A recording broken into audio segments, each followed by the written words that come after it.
The arcade game Snake, which first featured in Nokia 6110 phones in 1997, went on to become a sensation, hooking an entire generation. It is believed to be one of the first apps, and in just over 2 decades, apps have become an integral part of our daily life, be it for 10-minute groceries or finding a date. And in India, 9 out of 10 smartphone users access these apps over the Google-owned Android operating system. Now, the Competition Commission of India's recent decisions could change the way they use and experience these apps. Let us start with the latest order. CCI has slapped a penalty of about 936 crore rupees on Google. Why? For allegedly abusing its dominant position with respect to its Play Store policies. CCI has also issued a cease and desist order and suggested 8 corrective measures. These include allowing Play Store apps to use third-party billing service providers. To date, Google has required app developers to exclusively use its Google Play billing system, or GPBS, for all customer billings. Using GPBS was made mandatory for paid apps and in-app purchases. Not using GPBS meant that app developers would not be allowed to list their products on the Google Play Store. CCI has said that this was an unfair condition on app developers. Not being listed on the Google Play Store would be a death blow for any app in India. Google's Android mobile operating system dominates in India with a market share of about 95%. Apple's iOS has close to a 4% share. Google was also found to be not using GPBS for its own applications such as YouTube. The CCI called this a discriminatory practice. Google's policy was also denying market access to competing mobile wallets and apps facilitating payment through UPI. Coming back to Tuesday's order, what are the other corrective measures? Let us say a condition is unfair, unreasonable, discriminatory, or disproportionate to the services provided to app developers. Then it cannot be imposed by Google. This includes price-related conditions. To app developers, Google says it offers services like hosting and distribution, discovery, and technical infrastructure, among others. The search giant must also publish its payment policy in an unambiguous manner, and the policy should not discriminate against other apps that allow payments through UPI in favor of their Google counterpart. Now, let's come to the impact.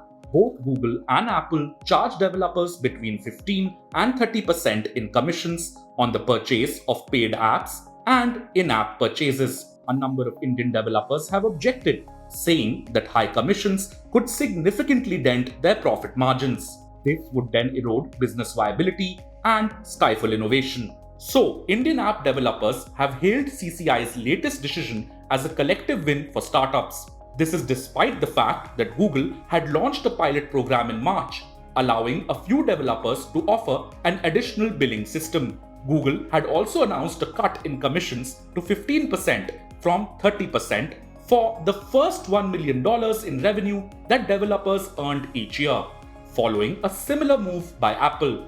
South Korea is the only other country that has fined Google for its pricing strategy. The country amended its Telecommunications Act last year to prohibit app store operators from forcing the use of only their proprietary billing systems.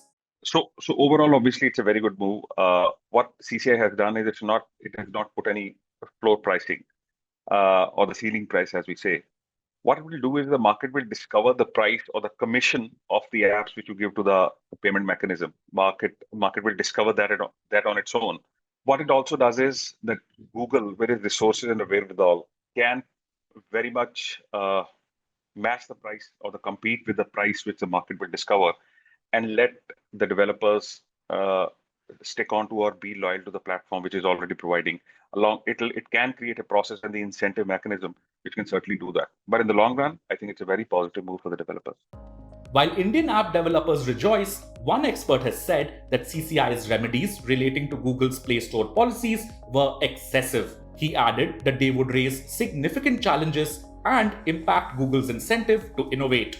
After CCI's second penalty, Google said that Indian developers had benefited from the technology and flexibility of Google Play and its Android OS. The tech giant also said that it was reviewing the decision to evaluate its next steps.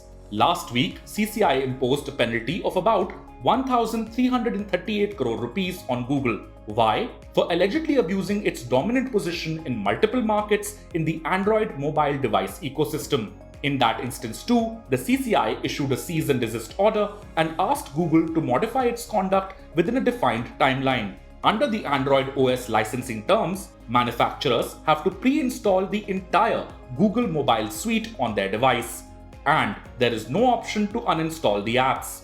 Now, CCI's order will give device makers the freedom to opt for app ecosystems other than Android. However, experts have pointed out that there is a dearth of popular substitutes.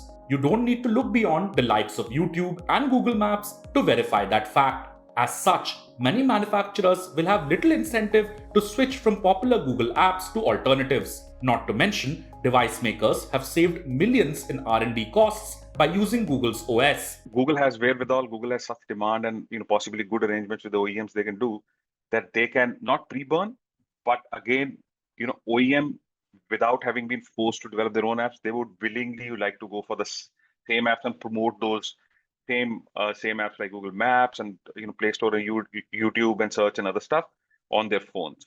From a geo or a third OS point of view, right now in the near and the medium term, there is no third option available. Even if a third-party ecosystem comes in or an OS comes in, they would still highly likely that it's built on Android kernel. Soon, CCI might issue additional orders against Google in relation to the smart TV segment and news referral services. In response to the recent orders, Google has said it is exploring legal options, and it will fight such orders tooth and nail. CCI has also expedited its probe against Apple Inc. for alleged denial of market access. However, CCI's approach towards Apple could differ from the one it adopted with Google. Ultimately, how the Google case proceeds and concludes will bring clarity about CCI's future course of action and the contours of digital India. If you like this video, share it and subscribe to Business Standard. For more news, views and insights, log on to www.business-standard.com. Do also follow us on YouTube, Twitter, Facebook, Instagram, Telegram and LinkedIn.